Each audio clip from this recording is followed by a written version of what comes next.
High friend, welcome to মো home cook. আজকে নিয়ে চলে এসেছি মাটন কারি রেসিপি নিয়ে। চলুন রেসিপিটা দেখে নিই।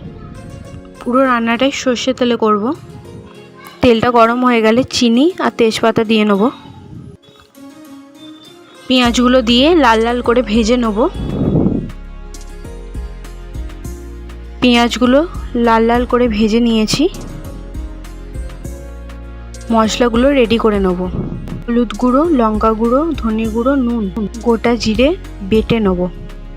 মশলাগুলো দিয়ে নেব আদা বাটা, পেঁয়াজ বাটা, রসুন বাটা, টমেটো বাটা, হলুদ গুঁড়ো, লঙ্কার গুঁড়ো, জিরে গুঁড়ো, ধনে গুঁড়ো দিয়ে ভালো করে মশলাটা কষিয়ে নেব।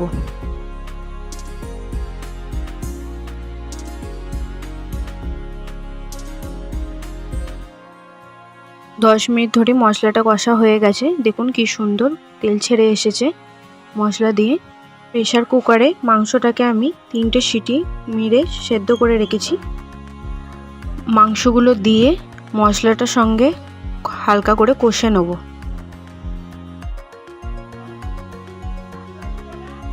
পরিমাণ মতন নুন দিয়ে নেব। আলুগুলো দিয়ে দেবো।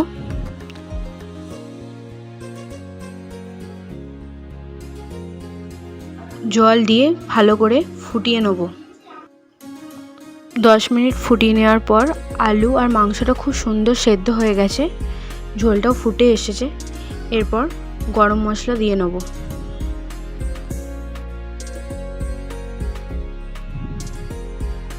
দু মিনিটের মতন ফুটিয়ে নেব। এই দেখুন আমাদের মাটন রেডি হয়ে গেছে। রেসিপিটা ভালো লাগলে লাইক করে দেবেন, চ্যানেলটাকে সাবস্ক্রাইব করে দেবেন।